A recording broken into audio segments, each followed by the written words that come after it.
K드라마는 아시아의 맹주로 자리 잡았는데요. 한류의 주류 장르가 좀 불균형적이라는 생각에서 왜 모차르트를 좋아하는지 설명하실 수 있으실까요? 여러분들이 100억 원을 투자해서 예술 작품을 만든다면 여러분은 어떤 장르에 투자를 하시겠습니까?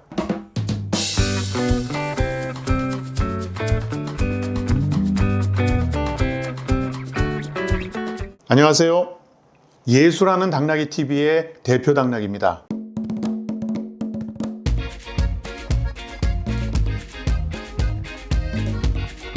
구독, 좋아요. 예술하는 당나귀 TV는 대한민국 예술 문화를 응원합니다.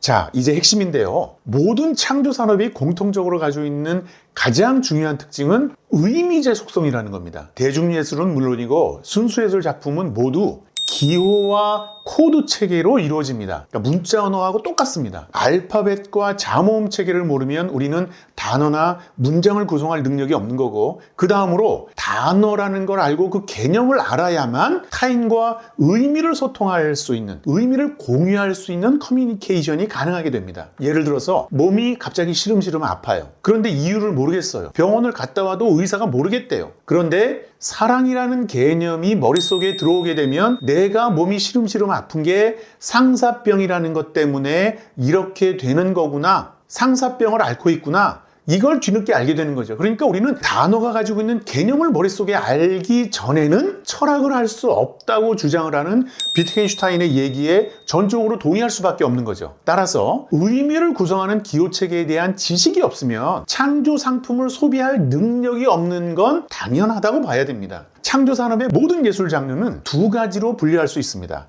노동열의 분류인데요. 첫 번째는 문자를 사용하는 예술과 그렇지 않은 예술, 그러니까 영상기호나 특수기호를 사용하는 예술, 그리고 두 번째는 스토리가 있는 예술과 스토리가 없는 예술입니다. 우리가 그 창조산업의 장르 중에도 소설이나 연극, 영화, 뮤지컬, 대중음악 같은 것들은 문자를 기반으로 해서, 그러니까 스토리를 기반으로 해서 의미를 전달하는 예술 장르입니다. 하지만 클래식이나 미술, 회화 같은 것, 그 다음에 무용, 아니면 사진, 이런 예술 장르들은 문자 기호를 사용하지 않고 우리는 영상 기호만으로, 그리고 클래식 같은 경우는 음악 기호라고 해야 되나요? 이런 특수한 기호를 사용해서 의미와 감정을 전달합니다. 또한 문자를 사용하는 대부분의 예술 장르와 문자를 사용하지 않더라도 클래식이나 무용 등의 예술 장르는 모두 스토리라인이라는 걸 가지고 전개됩니다. 우리가 다른 말로는 맥락을 갖고 있다고 표현할 수 있다는 겁니다. 하지만 회화, 사진 등의 예술 장르는 맥락이라는 게 없습니다. 그러니까 여러분들 전시회에 가서 그림을 보십시오. 아니면 광고 사진 한 장을 보십시오. 그러면 그림이나 사진이라는 하나의 프레임 안에 담겨있는 어떤 사건이 그 이전의 내용과 그 이후의 상황을 알 수 있는 정보를 제공하고 있는 그림이나 사진은 없습니다. 사진 한 장이나 그림 한 장에는 맥락이 없다는 거예요. 그래서 회화 감상은 소비자로 하여금 창의성이나 상상력, 그리고 감성적인 능력을 많이 요구한다는 겁니다. 그러니까 우리가 어릴 때부터 그림 공부를 하잖아요. 사진이라는 걸 찍으면서 똑같은 대상을 찍더라도 누구는 사진을 잘 찍었다, 못 찍었다라고 평가하는 게 그 본인이 가지고 있는 내적 비인지적 능력 중에 하나인 감성적인 능력과 상상력, 그리고 창의성이라는 걸 그 안에서 우리는 발견해낼 수 있다는 것 때문에 영상 기호가 상당히 중요하다고 강조하는 이유가 바로 거기 있는 거거든요.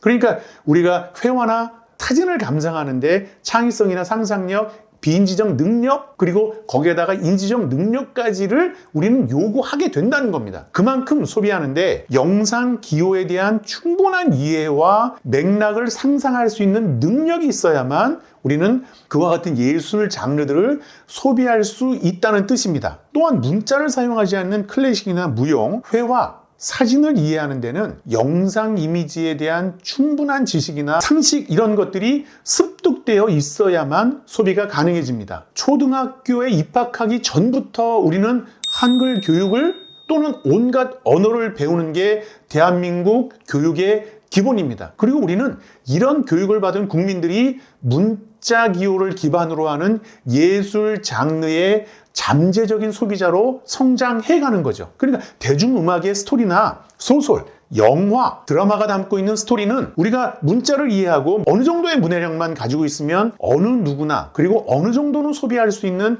능력을 자연스럽게 갖추는 잠재 소비자로 육성되고 있는 겁니다. 그런데 우리는 왜 영상 기호는 공부하지 않을까요? 저는 진짜로 이상합니다. 그러니까 속기록을 읽으려면 우리가 속기에 대한 지식이 있어야 하는 거잖아요. 모르스포를 모르면 그냥 점과 선에 불과한 것이 되는 것과 마찬가지입니다, 여러분. 영상 기호라는 건 자연히 따라서 습득할 수 있는 어떤 부수적인 지식 정도로 생각하고 있는 건 아닌가요? 기본적으로 의미제인 창조 산업을 소비하고 향유하는 데는 문자와 영상 기호에 대한 지식 습득이 이건 필수적입니다. 불가피합니다. 저는 이런 능력을 소비자본이라고 부릅니다. 취향자본과 소비자본, 여러분 잘 기억해 주시길 바라고요. 소비자본이라는 건 문자뿐만이 아니라 영상기호와 음악기호를 이해하고 이용할 수 있는 능력을 말하는 거죠. 이런 능력을 소유하지 않고서는 회화나 클래식, 오페라, 무용에 대한 취향이 절대 생길 수가 없습니다.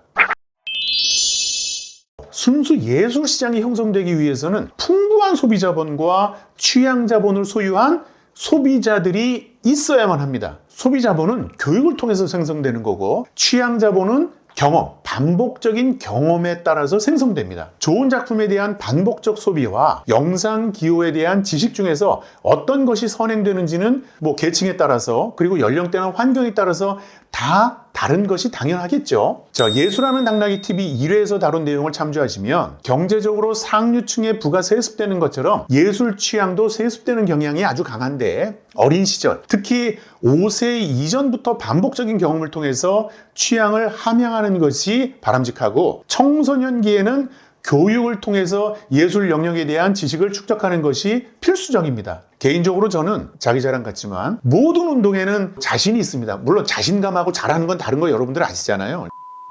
단지 춤, 몸을 똑같이 움직이는데 율동을 합쳐서 움직이는 춤에는 진짜로 어릴 때부터 거부감이 있었습니다. 그래서 그 분야에는 전혀 문외한 수준인데요. 저는 우연히 스트릿 우먼 파이터라는 걸 우연히 봤어요. 그 마지막 회 정도 됐는데 그때부터 그 모니카라는 사람하고 모니카하고 같이 다니는 립제이라는 사람의 춤을 보면서 같이 나오는 다른 춤꾼들하고 좀 다르게 저 사람들은 좀 예술적인 표현을 하려고 노력을 하는 거구나 라는 생각을 하게 되면서 모니카라는 그 안무가를 상당히 좋아하게 됐습니다. 춤이라는 장르에 관심이 생기게 된 거죠. 그러면서 저런 프로그램 또 안 하나?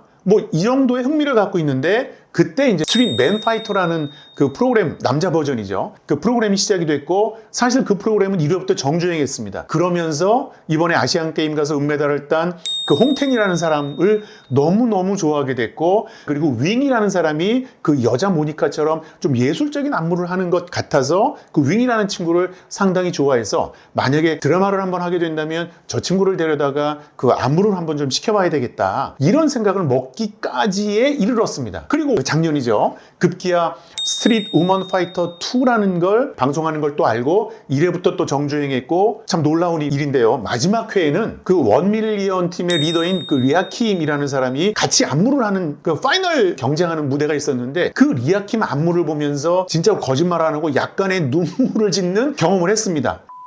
이 진짜로 혼자 있었기에 망정이지 와이프나 누가 그 모습을 봤다면 정말 가관이라고 얘기했을 텐데 왜냐하면 전혀 그런 모습을 보여주진 않았었기 때문에 그만큼 저 개인적으로도 놀라운 경험을 한번 했습니다. 제가 춤을 처음 접한 건 초등학교, 이제 저는 사실은 솔직히 말하면 국민학교 때죠. 국민학교 5학년 때 아버지 손에 붙들려가지고 세종문화회관 그 기억이 생생합니다. 앞에서 두 번째 줄에서 엄마하고 같이 이렇게 세 명이서 그 백조의 호스라는 외국 발레를 봤던 기억이 납니다. 그런데 그 이후에도 발레나 현대무용을 가끔 보기는 하는데 아직도 어렵습니다. 설명을 들어도 어렵습니다. 그런데 이번에 길거리 댄스라고 하는 그 코레오나 힙합 댄스 영역에 처음으로 접하고 한 3개의 프로그램을 정주행하면서 어느 정도 춤의 유형을 구분할 수 있는 수준까지는 올라갔고 지식이 그리고 어떤 의미를 표현하고자 저렇게 사지를 흔드는지에 대해서도 알 수 있는 정도는 됐다는 뜻입니다. 이미 대한민국은 세계 10대 경제 대국의 위치에 올라 있습니다. 교육에 대한 투자로 인해서 얻은 성과라는데 토를 다는 사람은 아마 없을 겁니다. 그런데 왜 우리는 영상 기호는 가르치지 않냐는 거죠. 음악 기호와 같은 특수한 지식에 대해서는 도외시하고 있는 게 사실 아닌가요? 우리 교육 정책은 이런 지식 습득을 가정에서 부담하도록 하고 있다고 저는 생각합니다. 그러기에는 예술 교육이 갖는 중요성은 너무나 크다고 저는 생각하는 거죠. 가장 어린 나이에 백만장자가 될 수 있는 직업군이 여러분 뭐라고 생각하십니까? 바로 예술 직업군입니다. 이런 측면에서라도 5세 이하의 예술 교육도 그렇고 중고등학교의 음미체 교육도 정상화되어야만 합니다. 하고 있는 게 중요한 게 아니라 잘하는 게, 제대로 하는 게 중요하다는 겁니다. 예술 복지가 국민의 기본 권리인 것처럼 그것을 제대로 향유하는 소비자와 생산자로서의 교육도 어린 시절에 제대로 제공되어야만 한다는 주장을 저는 강력하게 하는 겁니다. 이제는 문자보다는 영상으로 말하는 시대가 됐습니다. 그런데 왜 우리는, 그리고 왜 여러분은 영상 기호는 공부하지 않는 건가요? 이건 창의성과 상상력의 뿌리임이 분명합니다. 끝! 구독, 좋아요.